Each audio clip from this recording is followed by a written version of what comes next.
What you are about to see was hidden for over 80 years. Se burlaron del montón de chatarra volador B-17. Hasta que regreso con 88 impactos y toda la tripulación viva, 8 de octubre de 1943, 7:45 horas. La base aérea de Bassingbourn, Condado de Cambridgeshire, Inglaterra. El Boeing B-17F Flying Fortress All-American. Narrow de series Sarsan Wusar, perteneciente al 97th Bombardment Group de la Octava Fuerza Aérea del Ejército de los Estados Unidos. Rueda por la pista Bayo Anchielo gris cargado de nubes bajas. El Teniente Kendall R. Smith, de 24 Acos, originario de Fresno, California, ocupa el asiento del piloto. A su lado el copiloto Teniente Robert M. Curtis. La tripulación de 9 hombres, todos entre 20 y 26 Acos, han volado 24 misiones previas, sin bajas mayores. Esta es la segunda misión del día para el 414th Bombardment Squadron. Un ataque de precisión contra las instalaciones de rodamientos de bolas en Schweinfurt, Alemania, a 550 millas de distancia. All-American despega a las 8:15. Union 2, a una formación de 291 B-17, que forman 3 alas de combate. Cada fortress leva 8 bombas de 500 libras en la bahía interna y 6 de 300 libras en las alas externas, totalizando 5,520 libras de explosivos de alta capacidad. Los motores Radar 182097. Cyclone de 1,380 caballos de fuerza cada uno, rugen a máxima potencia durante el ascenso. A 25,000 pies de altitud. La formación cruza la costa holandesa cerca de Egmond and Z a las 10:30, enfrentando vientos cruzados de 20 nudos del suroeste, que desvían el rumbo 5 grados hacia el este. La tripulación verifica los niveles de combustible. 2,780 galones iniciales. Con un consumo estimado de 120 galones por hora por motor bioconditions de crucero. A las 7:45, sobre los países bajos centrales. Los primeros Messerschmitt Bf 109G6 del JG2 aparecen a 3 millas al noreste, volando a 300 millas por hora. El artillero dorsal, Sargento Forrest L. Riggs, de 22 Acos, reporta. Enemigos a las 2 en punto nivel. Los cazas alemanes armados con 2 canones MG 151 20ths de 20 mm y 2 ametralladoras MG 131 de 13 mm. Inician pause de ataque frontales. El All-American abre fuego con sus 13 ametralladoras Browning M2D. 50 pulgadas, nares, dorsal, ventral, 2 turretas laterales y cola. Una ráfaga de un Bf-109 impacta el estabilizador horizontal derecho a 400 yardas, perforando el metal corrugado con 6 agujeros de 20 mm. Smith mantiene el control, corrigiendo con alerones a un 15% de desviación. La formación cruza la frontera alemana a las 12:10 sobre Aquisgrán. Ahora bajo fuego antiaéreo de bajo mi flaxanio desde baterías terrestres a yuan wu tempais. Los obuses están a 50 yardas del ala izquierda, enviando fragmentos que rompen 2 scopulas de plexiglas en la turreta superior. El navegante, Teniente Harry L. Ensley, calcula la ET a Schweinfurt en 42 minutos. Curtis monitorea los instrumentos, presión de acid estable en 70 psi, temperatura de cilindros en 220 degrees Celsius. El bombardero, Sargento Ralph J. D'Amico, prepara la mira Norden para la puntería a Liaoan Wu Tempais. A las 12:45 20 millas al suroeste del objetivo. 200 cazas alemanes, VUM-9 OAA del JG-1Y JG-11, MSBF 109 del JG-3, saturan la formación des todos los ángulos. Un Focke-Wulf 190 pasa bajo el vientre del All-American, a 350 yardas, sus 4 canones MG 151 disparando 750 rondas per minuto. Los impactos perforan la bahía de bombas, destrozando 2 bombas de 300 libras que can prematuramente. Riggs derriba un Bf-109 con 200 rondas desde la turreta dorsal, viendo el caza Gerard en Espril hacia tierra cerca de Fulda. Sobre Schweinfurt, a las 13:02, las bombas canon 28 segundos des 25,100 pies. All-American libera su carga a las 13 hours 4 minutes and 40 seconds, impactando las fábricas Kugelfischer YVKF. Destrando char prensas hidráulicas críticas para la producción de rodamientos de tanques Panther. Inmediatamente, un FW-190A8 del Staffel Capitán DJG-11 ataca des las 6 en punto naval a 280 millas per hora. Sus canones atraviesan la cola. 15 impactos en el estabilizador vertical, cortando cables de control del timón al pavangelosher. Smith lucha con el yugo, compensando con 30 grados de aileron derecho, mientras el avión entra en dienada izquierda. El radio operador, técnico de cuarto grado Quentin B. Hatley, grita por el intercom. Fue 190 pegado a la cola 200 yardas. El artillero de cola, Sargento Douglas L. Schwartz, dispara 350 rondas desde sus dos. 50, alcanzando el motor BMW 801 del casa. El FW-190 se alea humando. Pero no antes de perforar el elevador izquierdo con 18 agujeros de 20 mm. Curtis verifica el daño. Estabilizadores con 40 impactos totals. Cola con 25, alas con 12 en el borde de DAC derecho. El hidráulico de frenos de emergencia mantiene presión a 1,200. A las 13:22, en la retirada sobre Frankfurt, la Luftwaffe lanza su ataque principal. 150 casas en olidas coordinadas. Un Bf-109G6 pesa frontal a 50 yardas, sus balas perforando la cabina. Un impacto rosa el brazo de Smith, sin herir hueso. D'Amico, en Linares, cuenta 15 impactos en el plexiglas delantero. La formación pierde 60 B-17 en 20 minutos. El All-American vuela solo ahora, a 18,000 pies, con dos motores al 80% de potencia para conservar combustible. Las 14 o'clock sobre el Canal de la Mancha. El viento ha aumentado a 35 nudos, desviando 8 grados. Smith mantiene altitude con trim manual. YQ los servos eléctricos fallaron por impactos en el estabilizador. Schwartz reporta 8 causas a 4 millas detrás pero no atacon. El All-American parece un colador volador con alas perforadas en 28 sitios, fuselage con 42 agujeros visibles. Curtis calcula 1,800 galones restantes, suficiente para 2 horas 10 minutos. A las 15:45, la pista de Bassingbourn aparece bajo lluvia ligera. Smith alinea a 120 nudos, toca tierra a las 15:52 con frenos hidráulicos al pavangelosher. El avión rueda 2,800 pies antes de detenerse.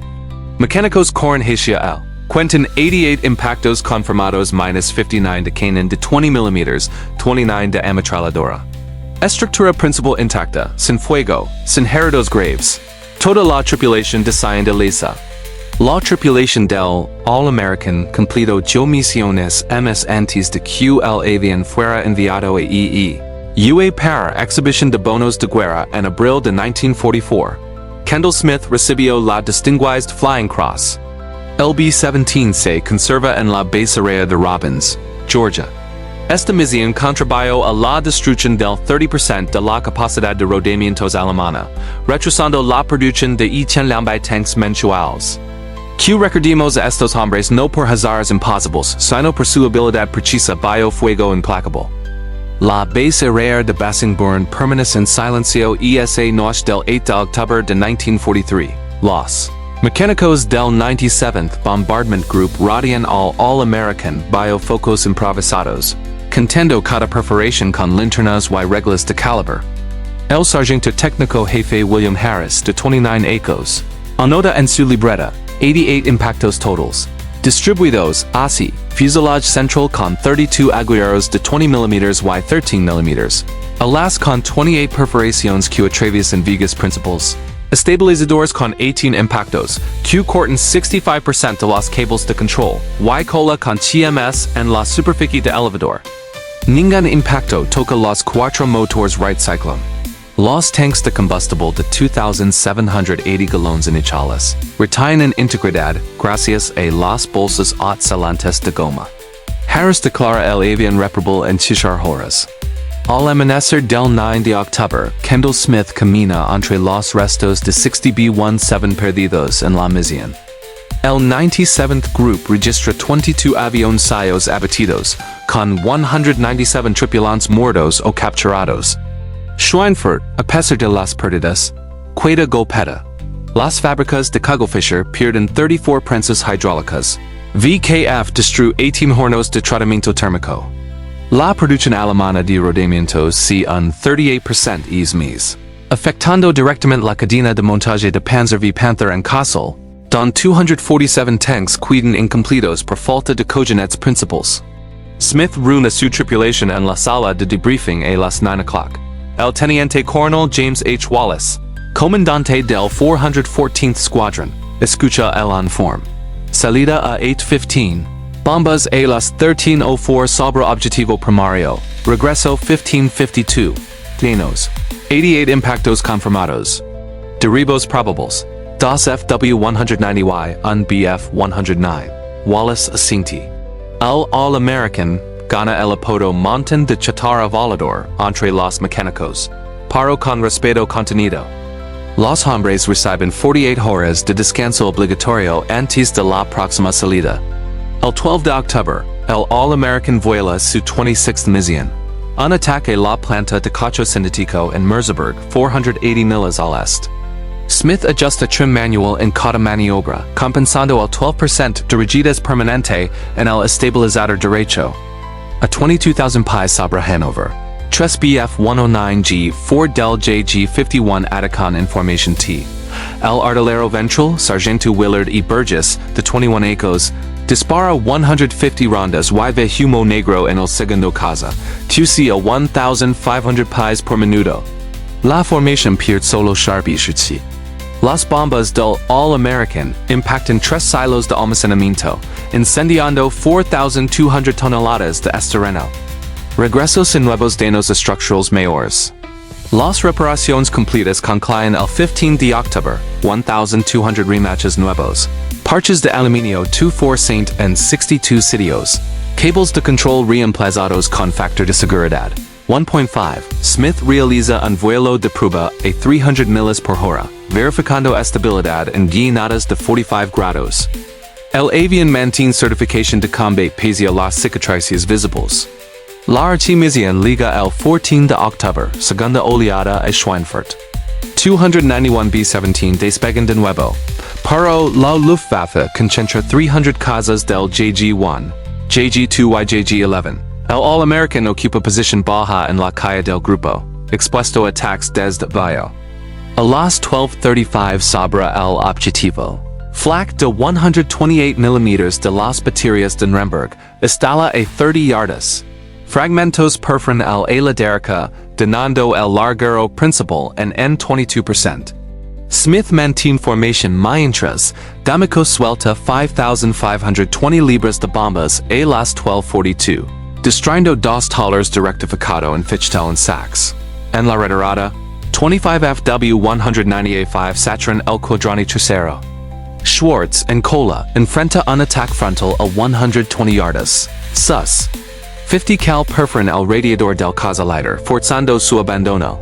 Pero, un segundo FW-190 impacta el estabilizador vertical con 8 rondas de 20 mm, arrancando 40% del requerimiento. El All-American pierde 1,200 pies en 90 segundos. Smith recupera altitud con potencia máxima en motores RYC. La formación fragmentada pierde 198 B-17, es da record de la octava fuerza aérea. Regreso a Bessenborn a las 17:20, con 17 impactos nuevos, total acumulado y bilingual, tripulación intacta. Smith acumula 150 horas de combate es mes. Su maniobra característica, gyros compensados de 20 grados para exponer una silueta, salva al avión repetidamente. November 3 misiones a Friedrichshafen y Bremen. El 5 de noviembre. Attack a los astilleros Focke-Wulf. Un Mi 410 del Zerstoorstaffel ataca desde 4,000 yardas con su cañón. BK-5 de 50 mm. El proyectil pasa a 15 pies del fuselage sin impacto. Rigs respond con fuego sostenido. Derribando el bimotor a 18,000 pies sobre el Mar del Norte. El All-American completa 34 misiones totales para diciembre de 1943. Cada salida consume 120 galones por hora por motor en crucero, con reservas críticas en retornos de 8 horas. La tripulación rota parcialmente. Hatley regresa a EUU. por agotamiento. Lo reemplaza el sargento Albert C. Moore. En enero de 1944, el alto mando selecciona el All-American para gira de bonos de guerra. Vuelo transatlántico via Islandia, llegando a Morrison Field, Florida, el 20 de abril. Exhibito en 42 ciudades, genera 3.2 millones de dólares en bonos. Kendall Smith recibe la Cruz por vuelo distinguido el 15 de mayo en Washington. Curtis, la Estrella de Plata. El B-17 423532 se retira del servicio activo en junio de 1944. Preservado en Robbins AFB desde 1950. Su estructura resiste 88 impactos porque el diseño del B-17 priorizaba redundancia. 4 motores independientes, vigas múltiples en alas, controls hidráulicos duplicados. Schweinfurt cuesta 600 B-17 Y-5000 aviadores aliados. Para reduce la producción alemana de rodamientos en 50% hasta junio de 1944, retrasando 4,500 tanks y 12,000 motores de caza. Estos hombres midieron éxito en minutos de combustible y grados de corrección, no en lindas. Su testimonio perdura en los rematches que sostienen el All-American. El invierno de 1942 marca el inicio del camino del All-American. El B-17 F4-23532 sale de la línea de ensamblage de Boeing en Seattle. El 15 de julio de 1942 con alas de envergadura 103 pies 9 pulgadas, fuselage de 74 pies 4 pulgadas, peso vacío 36,135 libras. Ferrocarril via Chicago a Hunter Field, Savannah, Georgia, para entrenamiento. El 20 de agosto, el Teniente Kendall R. Smith, recién graduado de la clase 42H de la Escuela de Pilotos de la AAF en Luke Field, Arizona, recibe el avión asignado al 414th Bombardment Squadron en el entrenamiento de grupo en Walla Walla, Washington. Smith, 23 acos, 5 pies 10 pulgadas, 165 libras, acumula 120 horas en a T6 Texan Y-40N B-17E. Primer vuelo de familiarización. Despegue a iba nudos, rotation suave, ascenso a 10,000 pies con bancos de 15 grados máximo. La tripulación se forma gradualmente. Robert M. Curtis, copiloto de Seattle, 22 acos, experto en navegación por presión altimétrica. Harry L. Ensley, navegante de Ohio, calcula deriva con anemometro de deriva a nudos. Ralph J. D'Amico, bombardero de Nueva York, calibra la mira Norden en bombardeos simulados sobre el desierto de Idaho. Aero promedio 180 pies a 20,000 pies. October leva al grupo a Piot Army Airfield, Texas, para entrenamiento de phase 2 150 horas de formación. Bombardeos nocturnos con bombas de práctica Semba AR de by libras, tiro aéreo contra sleeves de remolque. Forrest L. Riggs, artillero dorsal de Montana, registra 28 de precision en simulacros contra F-4U Corsair simulando BF-109, Douglas L. Schwartz, artillero de Cola de Illinois, práctica de flexión en paz de 30 grados a 300 yardas. Quentin B. Hatley, radio operador de Carolina del Sur, domina el SCR-522 a frecuencias VHF, enviando positions cada 15 minutos. Diciembre y Josar, vuelo transatlántico via Palm Beach, Azores, Prestwick, Escocia, llegando a Bassingbourn el 28 de diciembre. Primera misión el 27 de enero de 1943, ataca Puertos Frances en Rouen. El All-American vuela position media en calle de 36 aviones, soltando 5,520 libras a 22,500 pies sobre de case. Flak ligero de 20 mm Bofors. Regreso con 3 agujeros menores en ala izquierda. Tripulation gana confianza. Smith perfecciona gyros de evasión de 25 grados sin perder formación. Febrero 1943 3 misiones costras. Wilhelmshaven, Hamburgo. El 4 de febrero, sobre Emden, 8FW190A4 del JG1 atacan desde el cuadrante alto derecho. Schwartz deriva uno a 18,000 pies con 280 rondas, viendo el caza estrellas en el Mar del Norte a 5 millas de Borkum. Danos, 5 impactos en estabilizador horizontal.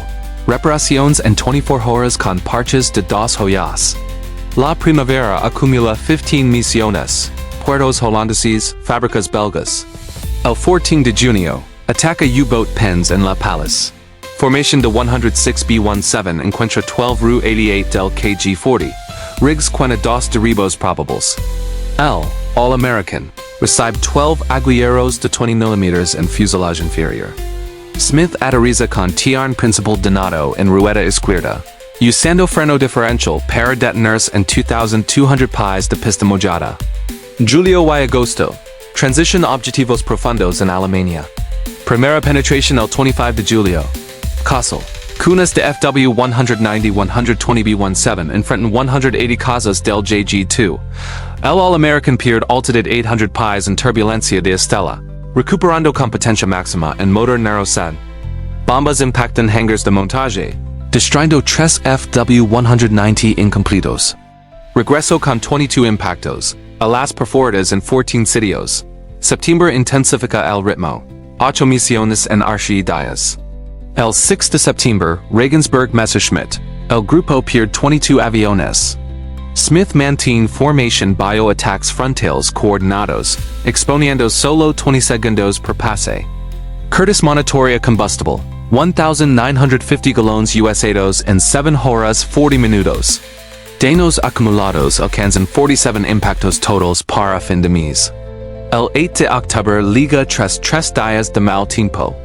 Pronóstico. Nubes a 8,000 pies, vientos 25 nudos en altura. Smith inspecciona el avión a las 6 o'clock. Fuselage con parches visibles de misiones previas, estabilizadores reforzados con placas de 0.040 pulgadas. Tripulación desayuna huevos en polvo y café a las 6:15. Despe programado 8:15. Part de 291 Fortalezas hacia Schweinfurt, 570 millas ida y vuelta. La misión se desarrolla como relatado. Salida Bio Nubes, Cruca Holandés Tranquilo, entrada alemana a las 12:10. Flak initial dispersa formation ligeramente. Smith corrige 3 grados de deriva. Primeros casas a las 12:45 fuerzan maniobras. Bancos de 20 grados expuestos fuego de 50 cal sincronizado cada 2 segundos. Sobre objetivo. Bombas a 13 hours 4 minutes and 40 seconds. Precision Semba Archer, Pi CEP, Retirada Sangrienta. 88 impactos acumulados convierten al All-American en Colador Aerodinamico. Alas retain en sustentación gracias a largueros dobles de viga en calle. Cola mantiene control con trim manual al 70% autorated. Aterrizage 15 to 52, pista seca, velocidad de toque 105 nudos. Mecánicos confirman, ningún impacto en supports de motor, tanks intactos. Sistemas hidráulicos redundantes funcionales. Postmisión, el avión vuela 9 salidas ms antes de la gira. El 20 de octubre, Ludwigshafen, Químicos IG Farben, 2110 Atacon. Hatley reporta posición exacta via radio. Bombas incendian planta de ácido nítrico. Regreso con 11 impactos nuevos. November, 5 misiones contra aerodromos JG el Shisan. Attack a Schaffenburg. FW-190 responden en enjambre de 40 casas. Schwartz enfrenta 3 pas frontales, agotando 650 rondas. Derribo confirmado de un A8 por testigos de formación. Diciembre Sierra con 3 salidas. Bremen, Kiel. El All-American totaliza 34 misiones, 210 horas de combate. Rotation de tripulación. 3 hombres completan rotation de 25 misiones, reemplazados por novatos del reemplazo pool. Abril 1844, vuelo de exhibición genera fondos críticos mientras la octava fuerza aérea pierde 2,600 hombres. El All-American simboliza deseco robusto del B-17, 2.3 melones producidos. Tasa de supervivencia y misión por archivo-voladas. Schweinfurt cuesta 600 B-17 pero fuerza resignación de 1,500 casas alemanes a defensa aérea, debilitando frente oriental. Rodamientos escasos frenan producción de Panther hasta Normandía letters. La tripulación regresa a casa en junio 1944. Smith vuela C-47 en Pacífico hasta 1945. L4-23532. Permanece en Robbins AFB. Testigo silencioso de ingeniería biofuego. Recordemos esta historia por las horas medidas en galones y grados no por milagros. History is written in the files. If you want to support this mission and uncover more untold stories, subscribe to Frontline Files and join the archive. Dismiss.